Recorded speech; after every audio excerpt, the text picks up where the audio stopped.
What's up, everybody? So, I just watched the trailer for this new documentary, Wick is Pain, which is about the behind the scenes struggle, really, to create the big franchise of John Wick. It's my favorite franchise of all time.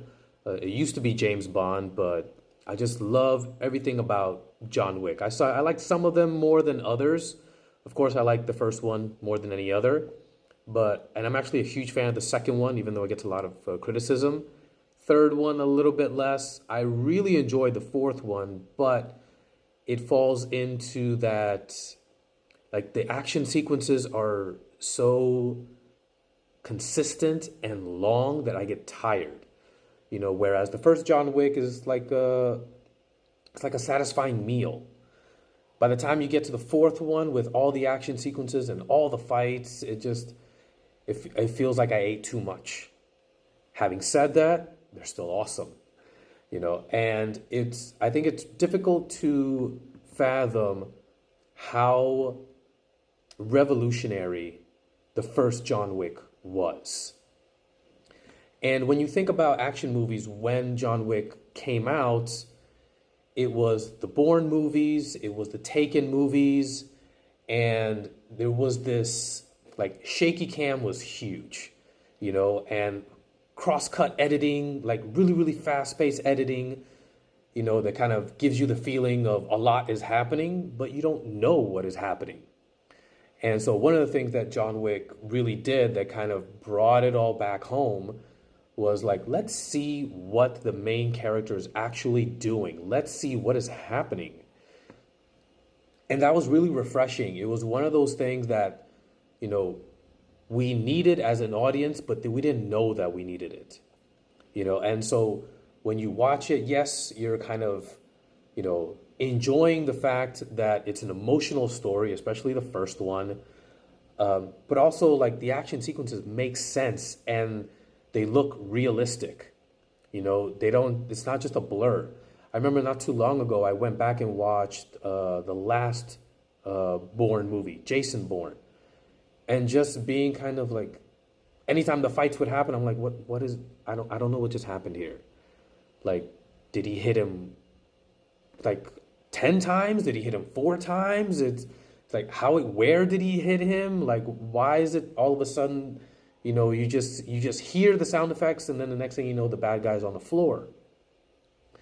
So when you have those moments of confusion, you're just kind of taken out of it. And so with the first John Wick specifically, what is happening. And I think the thing that it did very, very well, that it made me think of Silence of the Lambs, to be honest. Now, stick with me. With Silence of the Lambs, before you're introduced to Anthony Hopkins' character, Hannibal Lecter, there's a lot of build-up to it. You have the director of the FBI talking about, what a lunatic he is. You have the director of the mental institution, the mental prison, talking about what a monster he is. So as an audience member, you're creating this image in your head.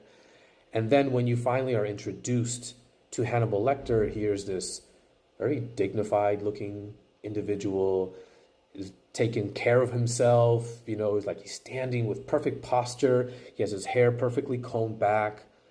And then instead of like this animal, trying to burst through his jail cell, he just says, "Good morning."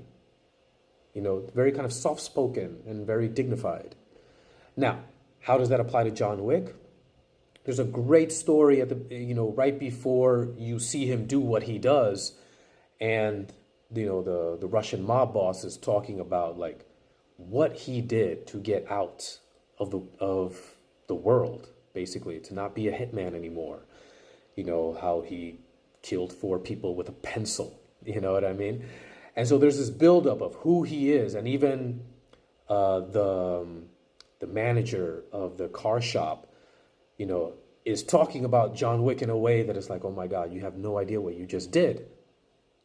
So then when everything happens, you're like, whoa, it's like so much more than you expected, because with all the action movies that came out beforehand, you're just kind of expecting Just a boom, boom, boom, boom, boom, sound effects, you barely know what's happening, and the bad guys are on the ground dead. But you see everything. You see, like, the gunfighting. You see the hand-to-hand combat. And it still holds up. It's still awesome. This movie came out, I think, in 2014, I want to say, and it's still awesome. I go back and watch it every now and again. And one of the things that the documentary, hints at, the trailer at least, is how hard it was to get made. I think at one point, one of the guys are saying, like, how are we going to get $6 million over the weekend to finish this movie? So it was such an uphill climb, that, with everything that happened afterwards, with all the sequels, it's kind of easy to forget, easy to remember. And so I'm really digging it. I can't wait to watch it. Fun fact, John Wick 5 is being made. I made a video about that not too long ago.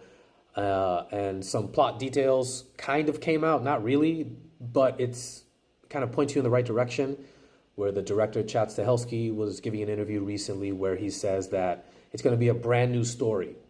Like, from the beginning, from John Wick 1 to 4, it's basically, the high table, different, iterations of it, different exposure to what it is, all the rules and, what has to be done. So now that story arc is basically done, it's going to be something completely new, which might even open the door for maybe 2 or 3 movies afterwards. Maybe we'll have a John Wick 10 or something, depending on what Keanu Reeves can physically handle. But I look forward to it, and I look forward to seeing this. Anyways, what about you guys? Let me know what you think in the comments below. Smash that like button, give me a follow, and I'll see you guys next time.